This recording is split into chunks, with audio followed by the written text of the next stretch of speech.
Hello students, how are you all? Today we are going to understand about the chapter number 10, toothbrush thief. So on page number 116, so just let's start it. A young crow had fallen from its nest and was fluttering about on the road. एक young crow था, एक छोटा सा कौवा था, ठीक है, कहाँ से गिर गया वो? उसके नेस्ट मतलब उसके घोंसले से नीचे गिर गया एंड वो फ्लटरिंग का मीन आपको दिया हुआ मेकिंग क्विक्स, मतलब एक कहते हैं ना कि एक बिल्कुल सा एक लाइट मूवमेंट हो रहा था उसके विंग से, उसके पंख को धीरे धीरे हिला करके वो मतलब बहुत एक क्विक मूवमेंट्स कर रहा था रोड पर. And it was in a danger of being crushed bye a cart और अ टोंगा. बहुत ही वो क्या है, उसको एक डेंजर में था, बहुत ज़्यादा मुसीबत में था क्योंकि उसको क्रश कर दिया था, उसको कुचल दिया था. किसने? गाड़ी ने या फिर एक टोंगा ने, एक तरीके की गाड़ी होती है उसने उसको कुचल दिया था. और सीज बाय अ कैट, ठीक है, और कैट ने उसको पकड़ के छोड़ दिया था, तो इसलिए क्या बहुत ही ज़्यादा मुसीबत में था. आई ब्रॉट इट होम, मैं उसे अपने घर ले आई. It was in a sorry condition, sorry का मीन्स आपको दे रखा है ना, बैड कंडीशन. बी गैपिंग, ठीक है, उसने अपनी क्या है चोंच को थोड़ा सा, चोंच क्या है वो बार फाड़ रहा था, बार अपनी चोंच को खोल रहा था.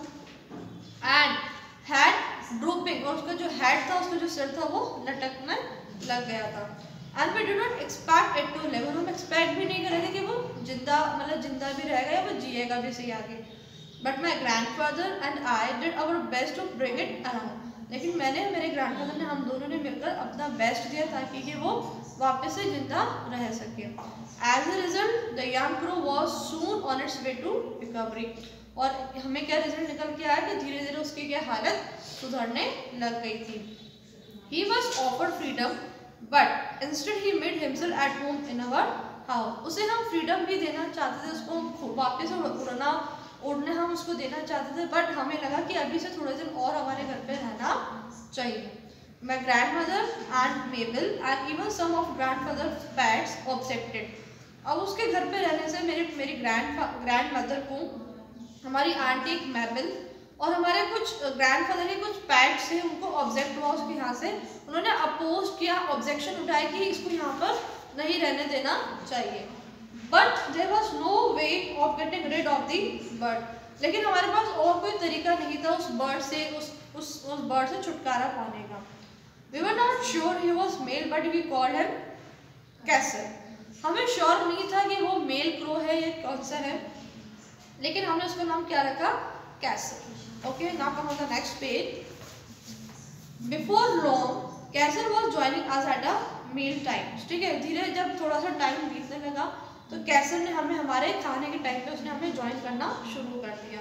Beside finding his own grub means होता है अ यंग इंसेक्ट, ठीक है, बचाया वो जैसे अपने खुद अपने खाना ढूंढता या कोई जैसे छोटे छोटे इंसेक्ट्स होते हैं उनको ढूंढने की कोशिश करता, और बीटल्स जो यंग इंसेक्ट्स होते हैं, छोटे छोटे से इंसेक्ट्स होते हैं, उनको ढूंढने की कोशिश करता था in the garden. He dance about on the dining table and gave us no peace till he had been given a small bowl of meat, soup and vegetable. और वो क्या हमारे डाइनिंग टेबल पर डांस करने लग जाता था और बिल्कुल अशांति फैला देता था जब तक कि हम उसे उसके बाउल ऑफ मीट, सूप या वेजिटेबल्स ना दे दें, तब तक वो ऐसा करना शुरू कर देता था. He was always restless, हमेशा ही अशांत रहता था, बिल्कुल रेस्टलेस रहता था. फिट गेटिंग के नीचे आपको मीनिंग दिया हुआ है, moving in the restless manner, मतलब बिल्कुल ही अशांत तरीके से मूव करना. इन्वेस्टिगेटिंग थिंग्स, और चीज़ों को ढूंढने की कोशिश करता था. The crowd will be the ruin of us. Grumble means होता है complain. My grandmother picking marigolds of the carpet, can't you keep him in a catch. वो जो क्राउड था बहुत ही क्या अशांति फैला देता, उसने सब जगह खराब कर देता था, सब चीज़ें गंदी कर देता था. तो मेरे ग्रैंडमदर ने बोला कि हम इसको पिंजरे में नहीं रख सकते क्या. We did try putting Castle in a cage, but he became so angry and objected with such furious cawing and flapping that it was better for our peace of mind to give him in the run of the house. लेकिन हम जैसे उसको पिंजरे में रखने की कोशिश करते थे तो वो इतना गुस्से में, इतना एंग्री हो जाता था कि उसको उसमें से अपनी मतलब अलग अलग तरीके से आवाज़ निकालने लग जाता था, बहुत भयंकर तरीके से काव काव करने लग जाता था कि उसको हमें उस पिंजरे में बाहर निकालना ही पड़ता था। The run of the house का नीचे मीनिंग दे रखा है the freedom to move freely, मतलब उसको वो चाहता था कि मेरे को फ्री छोड़े, मेरे को पिंजरे में कैद ना करे। He did not show any inclination. Inclination का मीनिंग है विश, वो अपनी कोई इच्छा नहीं दिखाता था to join the other crows in the banyan tree। भाई banyan tree पे कुछ other crows भी होते थे, तो उसकी इच्छा नहीं होती थी कि वो other crows के पास जाकर के बैठे। Grandmother said this was because he was really a jungle crow। Grandfather ने बोला कि ऐसा इसलिए होता है क्योंकि क्या है, ये जंगल क्रो है, a raven of sorts and probably fed। ऐसे लगता है कि एक प्रकार का क्या है, काला कौवा है, ठीक है। उनको ऐसा महसूस हुआ किसको, ग्रैंडफादर को।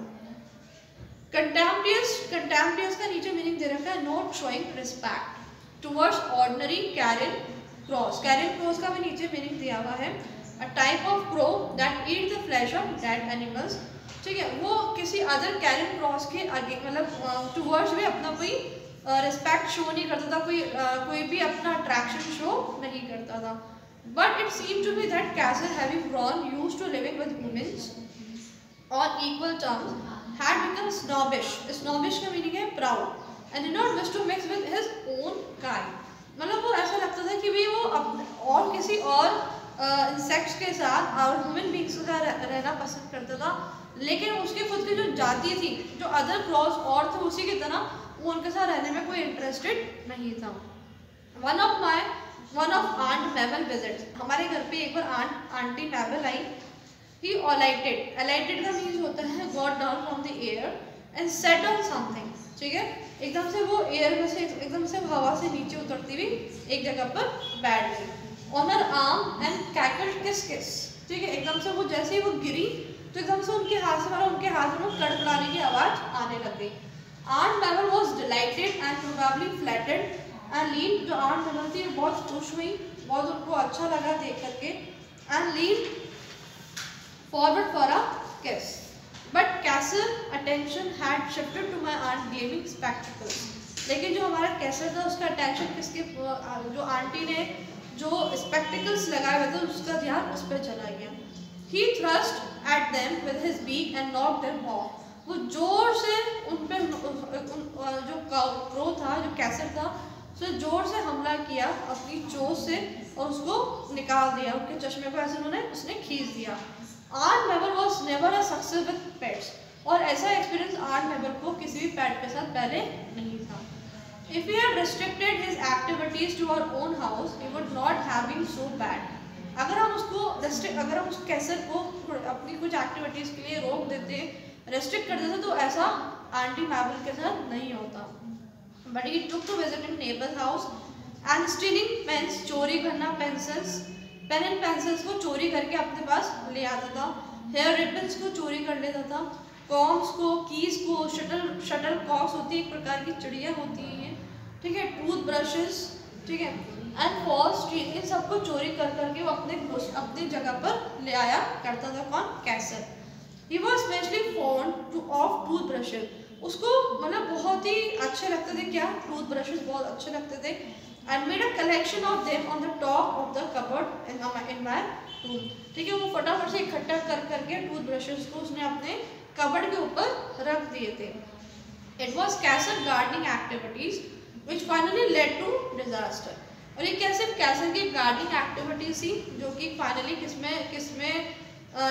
किसके थ्रू मतलब किस जगह के लिए लेके चला गया, उसको एक डिजास्टर वे में लेके चला गया। He was helping himself to a neighbor beans when a stick was flung at him। उसने हमारे एक नेबर की हेल्प करी, ठीक है।